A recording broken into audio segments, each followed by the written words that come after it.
Oi, pessoal! Bom, na aula de hoje nós vamos continuar falando um pouquinho sobre regra de vetores. Até agora nós vimos a regra do paralelogramo e agora então nós vamos utilizar a regra do polígono. Bom, qual que é a vantagem então da regra do polígono em relação à regra do paralelogramo? A regra do polígono ela vale para qualquer quantidade de vetores, tá? A regra do paralelogramo, se vocês lembrarem, a gente só podia usar se tivessem dois vetores. Então, a vantagem da regra do polígono é ser utilizada para uma quantidade qualquer, beleza? Então, mesmo que você tenha 3, 4, 5, 15 vetores, não importa a quantidade, você consegue aplicar a regra do polígono, na soma, né, para achar a resultante desses vetores, beleza?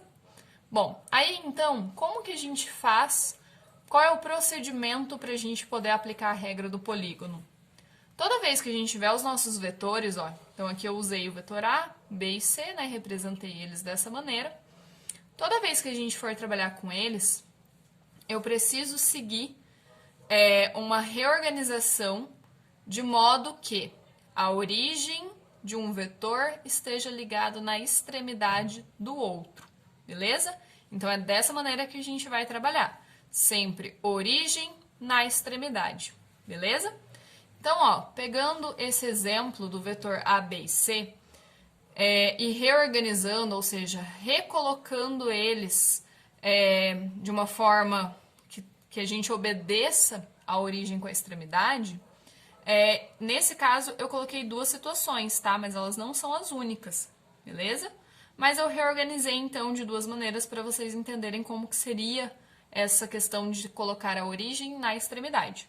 Então, aqui, ó, eu comecei com o vetor B, liguei a origem do C na extremidade do B, né? Lembra, ó, a pontinha da seta é a extremidade e o comecinho aqui do vetor é a origem. Então, extremidade do B está ligada na origem do C, beleza? Então, ó, respeitei entre B e C, origem e extremidade. Aí agora, ó, entre C e A, também estou respeitando a origem de A na extremidade de C, beleza? Então, essa é a maneira que a gente vai reorganizar os nossos vetores. Sempre manter origem na extremidade. Feito isso, né, eu tinha 3 vetores, reorganizei os 3. Como que eu defino o vetor resultante? O vetor resultante é esse aqui, ó, que liga a origem do primeiro à extremidade do último, beleza? Então, esse vetor vermelhinho aqui, o vetor resultante, é a soma desses 3 vetores, beleza? Mas, olha, eu não preciso necessariamente reorganizar de uma única maneira, tá? Isso vai depender da configuração dos meus vetores, de como for ficar mais fácil. Nesse caso aqui, ó, eu segui a ordem, A, B, C, beleza?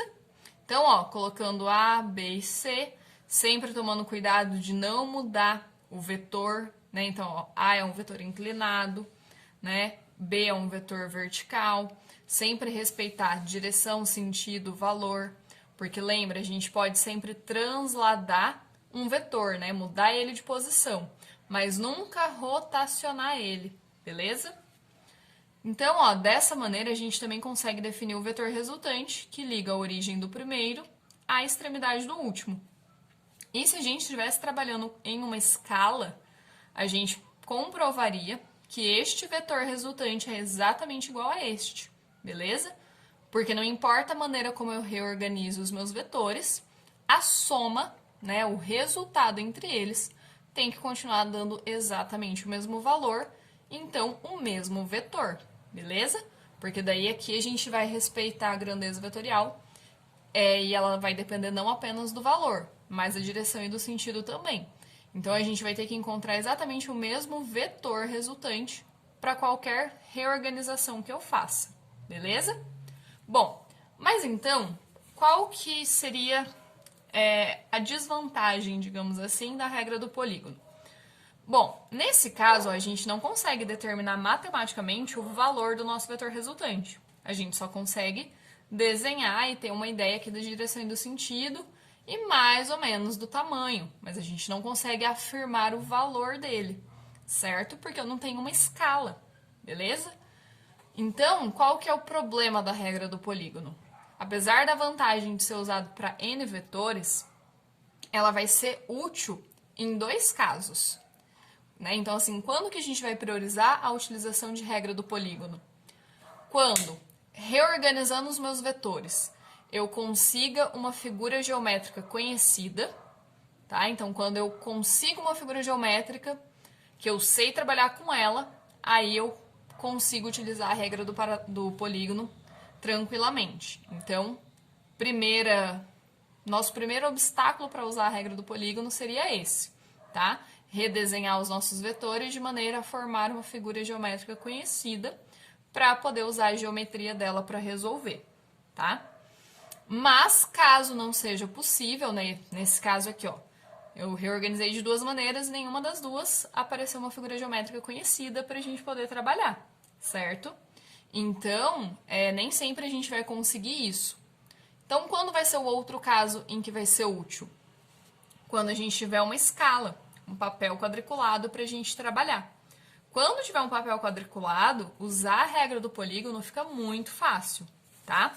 Aí eu peguei um exercício da nossa lista, né, que ele trazia esse desenho, e pedi para calcular o vetor resultante entre os três, beleza? Sabendo que cada quadradinho desse vale 1 em sua unidade. Então, 1U, para representar U de unidade, beleza?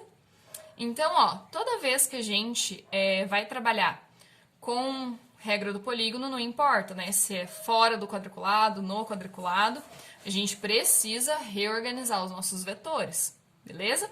Então, ó, o desenho original é esse aqui, e eu reorganizei os vetores desse ladinho, beleza? Então, ó, o vetor A, ele continua tendo 3 quadradinhos na horizontal, 3 quadradinhos na vertical. Então, ó, 3 quadradinhos, 3 quadradinhos. Eu não mudei o tamanho dele, nem a direção, nem o sentido. Aí eu peguei o meu vetor B e subi ele aqui, ó. Então, eu coloquei ele, origem na extremidade.